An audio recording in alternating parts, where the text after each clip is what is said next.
Welcome back to RFL. Democratic businessman Sean Eldridge is making a name for himself in the race for New York's 19th congressional district. Eldridge, who is pushing to unseat Republican Congressman Chris Gibson, has poured more of his own money into his campaign than all other individual donors combined. Eldridge, who's married to Facebook co-founder Chris Hughes, has now put $1.84 million of his own money into his campaign. Richard French spoke with Eldridge about his run for Congress.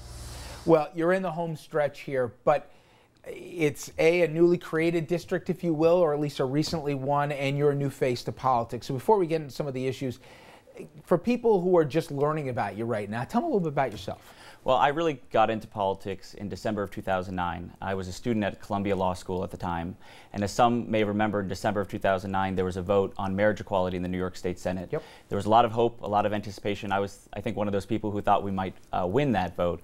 And so it was instead of studying for my final exams, which I should have been at Columbia Law School, I was watching on my laptop live stream video of the New York State Senate, and I watched as senator after senator voted against marriage equality, voted against progress, and we lost. And that moment was really a wake-up call for me. I decided to leave law school 2 days later. I became the communications director and then the political director at a group called Freedom to Marry. And it was a really proud day to help run the successful marriage equality campaign in 2011.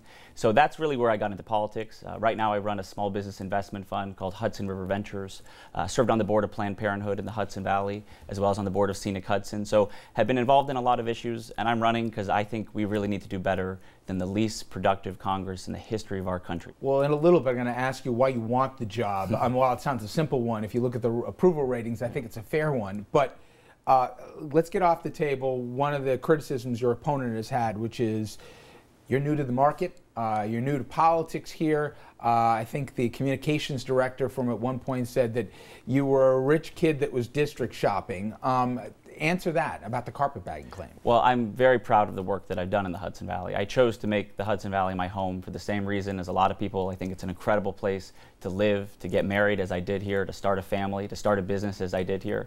And as he's been in Washington voting to shut down the government, I've been partnering with small businesses in the Hudson Valley to help them grow. When he was signing the Koch brothers climate pledge to take no action on climate change, I was on the board of Scenic Hudson in the Hudson Valley fighting to make sure that our communities are ready for the flooding and for the impacts of climate change. While he was voting to defund Planned Parenthood, I was on the board of Planned Parenthood in the Hudson Valley. So I'm very proud of my track record. There's been a history, even in New York. If people go back to Long Island, one of the youngest congressmen we ever had was there. But how about the age issue, the experience issue?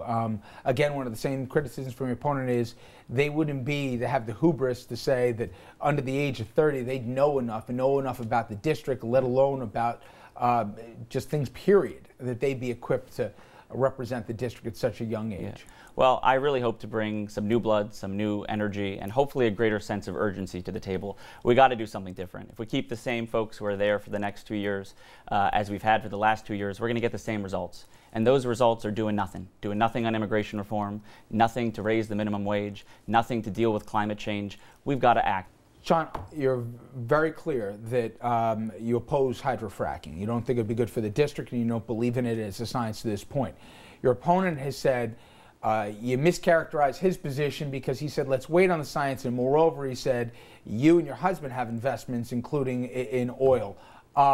Is there hypocrisy? Does he have a legitimate point? Well, there's one person in this race who supports hydrofracking, and that's Congressman Gibson. He has sent out letters to his constituents stating that he does support it. You know, my husband and I have a diverse set of investments that are managed by a third party that are very similar to the New York State Pension Fund or any mutual fund or index fund. And if I'm blessed to be elected, I will put those investments into a blind trust, as many have done, to make sure that there's no conflict of interest. But only one person in this race supports fracking, and it's him. I think the fact that I'm not taking any corporate PAC money, not a penny, will allow me to be more independent, whereas Congressman Gibson is funded primarily by PACs and corporate PACs and these huge national organizations that are throwing millions of dollars in right now, attacking us because he's been supporting their corporate agenda.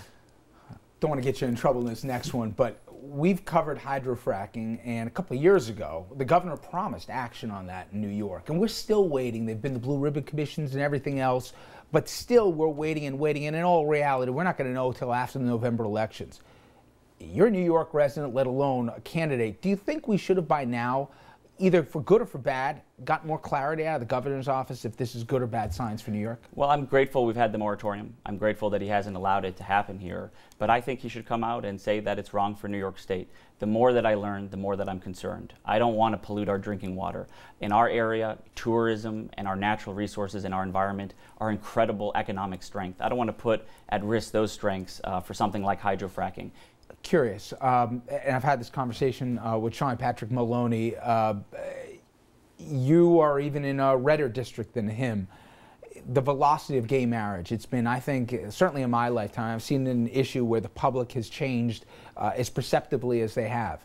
Have you run into anything on the trail where you've had to explain, let alone defend, obviously not only who you are, but your family and everything else? Has that even come up? Well, no, and I have to say, when I was growing up, I could have never imagined the opportunities that I have today. I grew up in a small town in Ohio, and as I was growing up, I knew no openly gay people, no openly gay elected officials. That wasn't even on our radar. Now I get to run for Congress as the Democratic nominee as an openly gay married man. That's humbling and that's exciting, and I'm lucky to be alive. It's amazing how much has changed in 2 years. It's amazing, and really? So many people came before us to make that possible, who came out, who fought through the AIDS crisis, who stood up and let me have the opportunities I have. So I want to take that opportunity that I've been given and keep fighting. Finally, and I'll be honest, if I asked this, and I'm sure I did 10 plus years ago, about why do you want to do it, it would be all the standard answer, but really, why do you want to do this? Because the public cynicism, justified or not in terms of Washington, the approval ratings, it's less than 10% for Congress. There's very few professions I can find that number for, if any. Why would you want to do that? And moreover, go into a system by definition that will be dysfunctional for the foreseeable future, when you could do other things that would improve the lives and lots of a whole lot of people?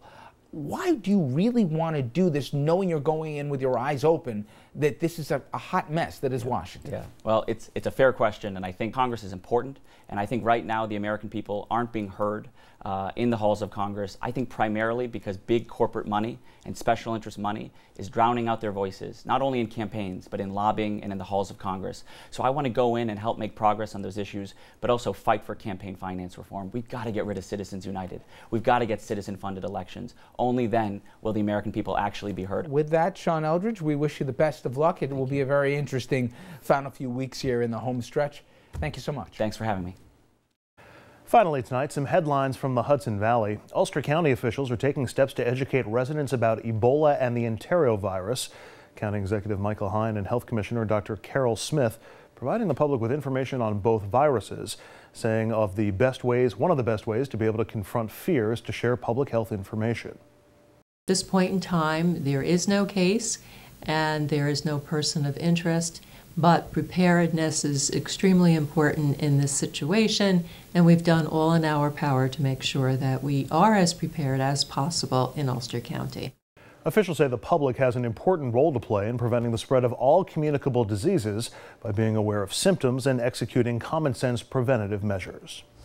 Ulster County lawmakers are making revisions to a proposed dog tethering law. Lawmakers would like to exempt from that law dogs that are tethered for less than 15 minutes in public areas, and they would like repeat offenders to be required to pay the cost of the investigation, as well as prosecution and the fine. That is all the time we have for tonight. Thank you so much for joining us. We will see you right back here tomorrow night at 6 for another edition of RFL. Good night.